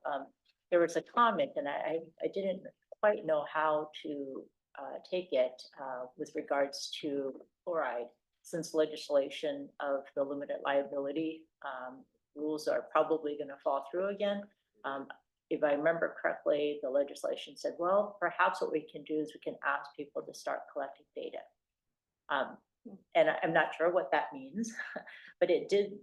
In the exhibit hall, there was this winter monitoring of connectivity, which it seemed like several places were using. For instance, Egan had it in 2 of its lakes to get multiple readings. I don't know how many they do, 4 a day or whatever it is. in lakes strategically positioned close to a interstate. And so it would be, again, interesting to see if we are truly looking for, you know, in order to measure improvement, you have to have a baseline, and if that really is useful, then, And we have been collecting. yes, too, but, though. Yeah, but I think that and sharing. the benefit of having, I mean, rather than, I don't know if the current data collection is once a month, or is it more frequent than I'd that? have to check on the frequency. But Yeah. I know it was whatever the PCA's protocol was, so that they could use that data for. Yeah, so I was just saying, you know, people are trying different things, and Yeah. it seemed like it was happening across the state. It wasn't just one or two, so it just kind of curious what people are doing. I don't. With that data. I don't necessarily need to be the first one out of the chute, but it would be interesting if it's useful. And just another fluoride thing, there was a flyer, and I forget specifics, but there's like a winter salt week. I had tuned into it before. It was through Wisconsin Saltwise, but it seemed like this was coming from Minnesota. And I was Googling, it's January 27th to 31st. It's live streaming. So if CAC is interested, there's that opportunity, kind of, I don't know, and if other people in the in logging it. On that conductivity testing, I'd love to see data about how efficient it is to do it as the lake is turning over. In a shallow lake, I have no doubt you're getting accurate readings. But if you're talking about a lake like Phelan that has a 90-foot hole, is that salt still getting to the bottom and not turning over to get a representative sample? I don't know. To me, it'd be most efficient to go to the bottom of the lake in the summer to see that concentration. Actually, I think the idea of having, we had talked about it, a chloride use reduction. I know it's a work in progress for next calendar year, but it could amount to a workshop for us. Maybe we keep a focus on that. So it's on the action list. We can just have some updates there. it starts with the data. We have it. Now we're going into planning, and it becomes engagement. And there's several amazing talks on engagement. I'd love to see us do this outreach through the planning process as we go through, and that's going to, I think, really make the difference in my mind. Lots of wonderful things in terms of a Greek week versus, you know, one day. Lots of fantastic ideas that I know the board's dwelling on, and you guys are also dwelling on. So I'd love to hear, and we can have a more comprehensive talk, debrief as we go. That work? Cool. Thank you for the discussion. It was awesome. I'd like to jump to the new reports and presentations. These are for information only, so I would like to structure this as, if you have questions for the new presentations, please ask them. I figure if you want to present to me, or Erin, you're welcome to, but I figure we can start with just questions. No, these are just scope summaries about the work that's already been planned for 2025, but you can see more specifically when and how the work is being completed. I would like to ask if you open up a date for us to join you on the Beltline. Would be wonderful. I know the inspection happens in January. I don't know if it's a good time to do it, but curious. We'll see. It's very complicated. Yeah, you let me know. And you have to have all the right equipment on. But I'm not sure if we would have that. When we did it last time, it was during the improvements, I believe, not during the inspection. Okay, you let us know when. The I just contractor had, I think that was. so the contractor had all the setup for the board to be able to get lowered in and stuff, so. I'll let Nathan know that's of interest. Yeah. if it's a possibility, I would be open for it. Yeah. I'm sure others on the board would join. Yeah, we'll check in.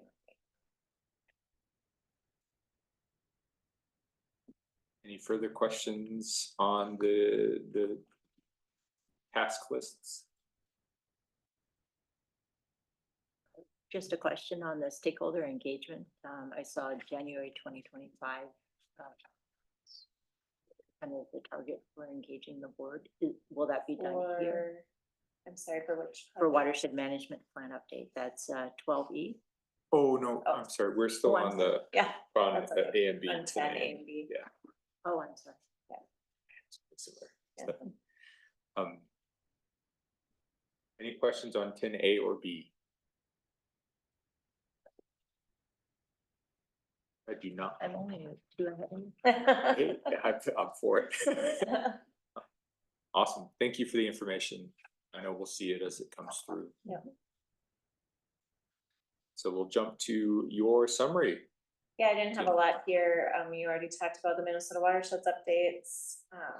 So that was good. The action log hasn't changed from last month. Few staff anniversaries, I'm going backwards and see the admin report, and then some meetings I have attended as well over the last month. So just for your information, and if you have any questions, I'm happy to answer. 16 years, Dave. Congrats. Yeah. Thank you. Add the 3 years of intern. I always like to throw that one on there. And for you, I actually, left out the asterisk, but that's what the asterisk means. Oh, okay. They were both intern, but yes, I did not. I just figured the asterisk was like full-time maybe years. 16. Give or take a little bit. They both were interns. A couple things to note, Sage's retirement party is tomorrow. So hope to see as many of you there as are able to be there. And then the holiday party also. I believe- 19th, right? Yeah, Paige sent out an invite to that as well. So, We're taking food orders, so if you can attend, let me know. yeah, but making Phillies. You should have seen that maybe from Eric, but Mhm. yeah, Philly, chicken or beef or veggie. So we hope that you all would be able to attend if you have a preference on meat options. But All. Or- Perfect. That's the end. Oh, yeah. Oh, yeah. Jumping to 12. Projects and program status reports. Stephanie. Oh, okay. Now, okay, on 12, let's see, 12E, just a question on how that will work, how the stakeholder engagement with the board will work in January. Yeah, so the board engagement might not be in January. That is when our public works meeting. So we'll be meeting with our cities and counties. Oh, it does say before. Well, Oh, yeah. we do say At one before. point, we were thinking about doing that. Before, things are still sort of sliding around in terms of, whether things are in December, January, February. But things are starting to warm up basically. And the workshop would be kind of an introductory look at just general topics and issues that you want to define. And we'll be getting you more information. What Tina wants you guys to be brainstorming at that. But that's just kind of step one. Yeah, I think at the January meeting, we'll have a better schedule in place for you, so you'll, but I actually anticipate that'll probably be. Thank you. To build on that, I'd love to have and am very willing to read whatever homework we need to do to make sure that's a very productive, and I'm sure others on the board feel the same way. And so as you're planning through, just think through what does that packet look like for us to digest so we can have a really effective workshop.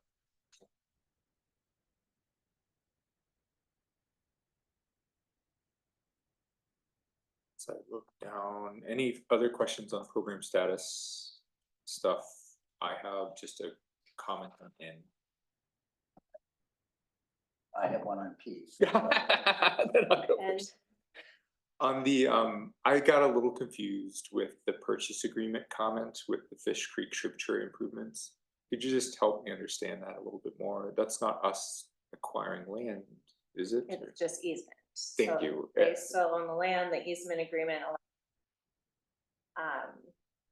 To use that property for the improvements as well as maintain and access. Perfect. Yeah, I just was curious. I didn't see the word easement, so I was curious. Oh, you're That's right, yeah. It should say easement purchase agreements. Yes, I was like, oh, we had a whole conversation about purchasing and how challenging that can be. Yeah. Okay, P. I just have a quick question. There was a photo included. The topic is the County Road C culvert replacement. And, I've driven over that a couple times, but I haven't gotten out and walked down. The photo that I'm referring is the lower left. It kind of looks like there is a slotted gate of sorts. And I'm just curious if that's not a full width culvert, or is there some operative device or? The metal grading? That has to do with the flow rate, and I don't believe we can open up the upstream side for a couple of months due to permitting and keeping that original size of the pipe the same. But we built in it, but it's gonna be ready to be opened up here shortly, if I remember correctly. Okay, so I am seeing that there is some kind of a like blockage of sorts. That's correct. It's a piece of 1 inch steel that goes over there with a hole the original size of the pipe that was originally there. And once everything gets approved and go, then we can open that up and pull the piece of sheeting off. Thank you, Dave.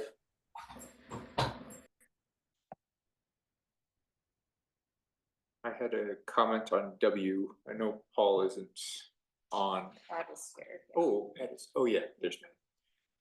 It's not more of a, it's not a question per se. I like the comment and section around how do we find the right planting strategies for these different locations. I like that level of thinking. And so I appreciate the write-up for it. It's really what I wanted to just highlight. There was a comment at the Watershed conferences around how do we get more creative with our planting. This is a good first step. I appreciate it. I'll keep going. Any questions? I just wanted to comment on the communication piece. Yeah, oh, and I just wanted to say thanks for the natural resources program. I think that's wonderful to plant the trees to honor staff. So that's pretty cool. They're in the ground. Yeah, I mean, I remember little kids after they've planted in the rain gardens, they're like, that's my tree. Yeah.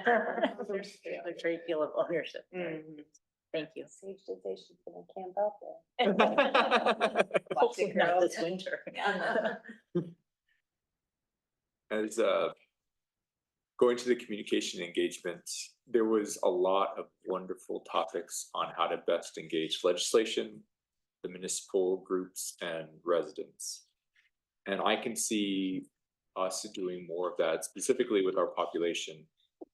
So as we look, I think the engagements are awesome. That video, my kids have watched, and they really like, honestly, like to get them watching anything truthfully in these sub-teen, it's challenging. And so we're doing something right here, and I just wanted to highlight it. I know we don't always spot it very through the projects, but I think we're making a meaningful difference on the communication front.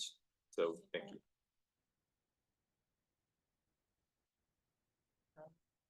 Just a brief comment on the dinner, the recognition dinner. I overheard Cliff remark that he thought that the attendance seemed a little lighter than in past years. So I was just wondering. I think we were right on. I think similar attendance wise, maybe a little less, but similar. Okay. I think our invites were about the same, so we just maybe had a few less. I can confirm, it was part of That conversation. a similar conversation, yeah. There was like over 200 some invites that went out, so. On par with past years, but attendance was slightly fewer. Yeah, thanks. You guys always do a great job. Wonderful. Moving to manager comments in next month's meeting. As you guys process your notes, what I'd like to suggest is I have written notes for the sections that I've attended. We purposely went through in the Watershed conference and tried to attend similar and different ones. I think we have really good coverage. If there's a way that we can summarize them together, I'd look to you, Tina, and maybe you can help compile and we can send them to you. But I would love it if we could do that as a board, what our takeaways were, maybe get them corrected if needed, or maybe feed them forward into our plan. And may I also ask, is there a protocol for engaging board members from other watershed districts? What do you mean? Or how do you? So just for instance, I mean, having had a chance to talk to certain people about different topics, would it be appropriate just to send them via their watershed district email and say, hey, what are you guys doing in this Mhm. area? Yeah. Or is that required that we go through Minnesota watersheds? No, you Okay. can, yeah, you can just talk with other managers. Thank you Okay. for getting clarification on that, because I sent 2 or 3 emails at the conference to other managers. So, No, you can contact I them. figured it was okay. I got emails from others right away. Good. There are other opportunities, obviously, there's opportunities throughout the year, the legislative event, the summer tour. And then there's also Metro Watersheds meetings, which are quarterly. January is an online version. You should be getting those emails from me. If you don't, let me know. So yeah, our next meeting is in January.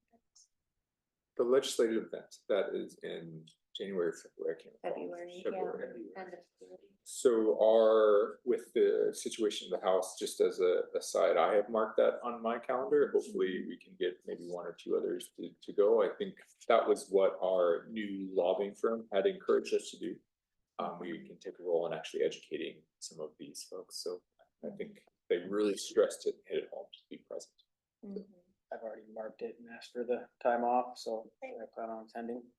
Yeah, so the first day of that event is like educational sessions into the evening and reception at night, where we could invite our legislative members to attend that reception. And then the next day is the day at the Capitol, where if you want to, you can set up meetings.